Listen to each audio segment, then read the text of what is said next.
Hi, so today we're going to dive into an example of OOP in Python that covers abstraction, encapsulation, polymorphism, and inheritance. Let's try to build a system for an animal shelter. So this is similar to a type of question that we may ask you in the final exam. So this is a very simple example. So in the exam, it will be a little bit more difficult, but the gist is all the same. Imagine you're tasked with creating the backend for an animal shelter's website. This site showcases various animals for adoption, each with unique characteristics, and our job is to design a system that is secure, efficient, and scalable using Python. So first, let's discuss the key OOP principles that is required for today. So we need to know abstraction, which is about focusing on essential qualities and rather than specific details. Um, Encapsulation involves bundling data with methods that operate on the data. Inheritance allows new class to take on properties of the existing class. And polymorphism essentially let us define methods that in a base class and then override them in a derived class. So all four of them are listed here. In the exam, we won't strictly list it out in four categories like this, but we will assign you tasks and you're expected to know these principles to be able to apply it to the task. Okay, so let's read out our requirements today.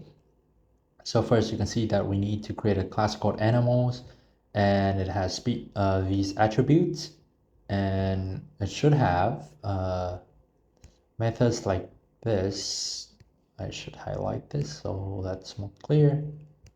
Okay, so it should have methods to retrieve private values and to set private values like you've seen in the lectures. So here we have two private variables, um, and then we need to use these two variables, and we need to create getter and setter methods.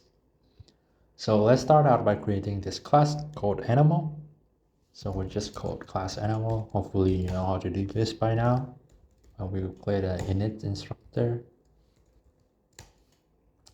So in the exam, you don't need to declare the type like this. So you can remove that. So first, we can see that in the exam, in the question, it asks us for a species, breed, age, size, temperament. Let's hope I typed that right, and description for the animal. Okay, so let's start with assigning the attributes. Okay, so typically we get the class attributes the same name as the input, but in some cases you might want them to be different for it to be clear, but in this case I'm going to use the same name for both. So this next is breed, self.age is age, and then we just do the same for the rest. Size, self dot temperament is temperament, and self dot description is description. Okay, so now we have two private attributes. So recall in Python, private attributes are denoted by a double underscore in the front, which is called a dunder for short. So we have self dot medical history. So this right now should be empty because it should contains a list of histories of its previous checkups. And then we have adoption status. So by default, we can set this false.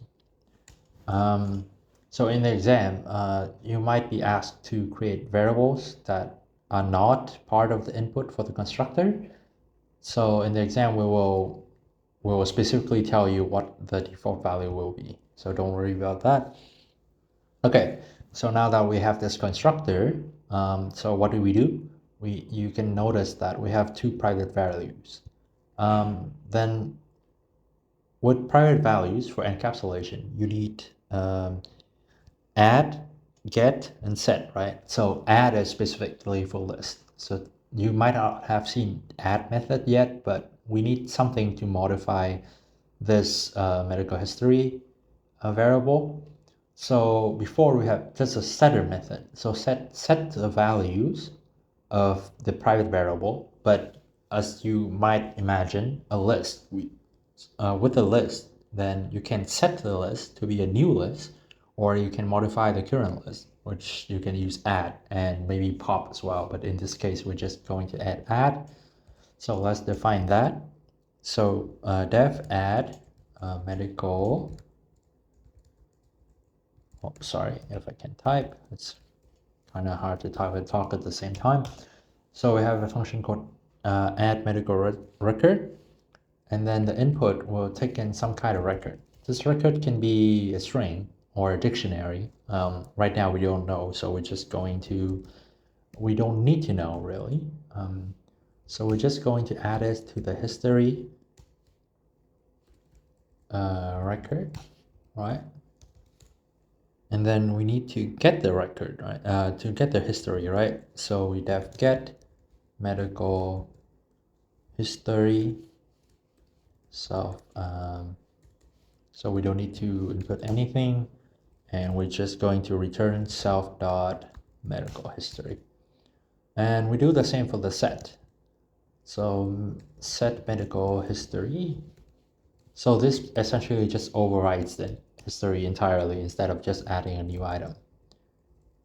So self dot medical history is going to be equals to the new medical history, which will be the input for this method, right? And then we might want to maybe get the adoption status, right? So we get the adoption status self and return the self dot adoption status. Next, we'll want to set the adoption status in case of someone adopt or unadopt an animal. Status, and then self dot adoption status will become status. Okay, so now we have these 5 methods. Ideally, you would want setter methods to be in the same place as other setter methods. So something like this, and then the get methods will be together. So it should be like this. This is just convention. So when you look for sets, it's all in the same place, and get it's all in the same place. If you have add somewhere else, they should also be in the same place as well. Okay, so other than that, we also want to display the details of our class. So typically, you can do a string representation, but for our case today, let's just call it display details. Self, and then status will be, so we want to display if the animal is available for adoption or not. So let's say the status is available if not adopted. Else, we will say it is adopted. So hopefully by now you can read this statement and understand what it is doing. And then we can return the f string that we probably want to show our species of the animal. So self.species. And then we would probably want to show the breed. Ideally, we'll show all information except for the 2 private variables. In our case, we're choosing to show the adoption status because even though it's a private variable, we don't want it to be changed by other objects. But in our case, I would say it makes sense to be able to get the adoption status. In the exam, all of these requirements will be clearly stated. So here is just an example, brief, very vague questions that's enough for us to write some code. But in the exam, the question will be quite long and detailed and would specifically state what you need to do. So please don't worry if you find this a bit vague and hard to follow. Here I'm just trying to show you that when we read a question prompt related to OOP, these are the things we need to know how to do in Python, not necessarily the requirement of the question itself. So let's continue with displaying the self.h size, self.size, and maybe temperament as well. Temperament. And let's yeah, so we have our status, right? So we have status, which is the string we just created before, available or adopted. What else do we need to show? Let's show the description. Description, self.description. Okay, that's good. Let's see if we can test it out by creating a dog. So let's create this example dog. Well, we don't have this dog yet, so we're just going to create an animal, I guess. Let's see. Okay, description. So it's something is wrong here from the code I've just pasted, but that's completely expected. I think we have the input wrong, so let's debug. You probably would need to do this as well in the exam. First we have the species. Let's call the species maybe dog, and the breed is Labrador, the age is 5, the size is medium, the temperament is friendly, and the description is a playful and friendly dog. And then let's dog.display details, see what happens. Okay, so you get this string back, which is perfectly fine. By the way, in the exam, we should probably print it out. Because I'm using a notebook, I don't have to print it to see the string. But because this only returns a string, you need to print it before you can see the output. Okay, so I probably want the description to be on a new line. Let's just do that. Okay, so now this looks nicer. Okay, let's move forward. You can see that we have inheritance requirement where we create a dog that has a private attribute is house train, extending the animal class. So let's do that. So let's create a class called dog extending from animal, and we create a constructor for it. And then we also want to add a new variable called isHouseTrain for the dog. And the first thing you can see that the first thing we should do is just to create a new super constructor, to call the super constructor, which is the animals constructor. And then we input the corresponding information. Here, the species, we would be able to skip because we know it's a dog. So we don't need to have species in the constructor. And here we just say dog. And then we set the self.private variable isHouseTrain equals to isHouseTrain. Okay, so that looks all right. But remember that here we also need to have the interact method. So interact in the animal class, well, because this animal is an abstract animal that does not exist, we can do anything with it, actually. Interact self. So this should just return some string. Let's just say interacting with humans or animals. This is just a generic placeholder for a generic animal that does not exist. But the purpose here is for us to override it with polymorphism in dog. So we call interact, and then instead of calling super interact, we return, here the example is wax tails and playing fetch. Okay, so wax tail and playing and enjoys playing fetch. Okay, so let's do, okay, so here it's also say it can bark. Let's do one more polymorphism method called def speak, return animal sound.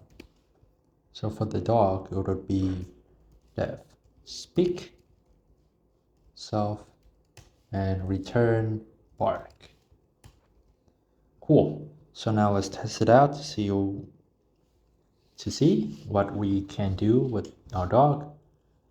Instead of just creating this animal, let's create an actual dog, which is an actual dog. And remember, this dog has the extra parameter is house trained and does not have the species anymore. So right now it just starts breed, age, size, temperament, description, and is house trained. Okay, so we have a dog. Let's add a medical record to our dog. Let's say it's vaccinated. Every dog should be vaccinated. And then we just print dog does display details. Okay, so that's exactly the same, which is good. Let's print the medical record, print dog dot get medical history. Recall that we have this as private, so we shouldn't print it directly. We need to use the medical history method. So right now you can see that it is vaccinated, which is good. And it's available for adoption. That's an amazing good deal if you're looking for a dog. So let's try if it can speak to see if it can speak. So it can speak. And lastly, let's print if it can interact with us. Awesome. So now it's wagging its tail and enjoys playing fetch. So that's basically how we build a comprehensive OOP system in Python. So you would need to know in the exam, if we ask for private variables, you would need to know encapsulation, creating setter and getter methods, maybe adder methods, but I would say that's not necessary. If you have a list or dictionary, then you would need an add method, ideally, because you don't want to replace your list or your dictionary every single time. And also inheritance is very important for you to know. You need to know how to create a child class, how to inherit from parent class, how to call the super constructor, and how to use polymorphism to override some methods. Okay, so that's all for today. Please feel free to reach out if you have any questions, and good luck with your exams. Thank you.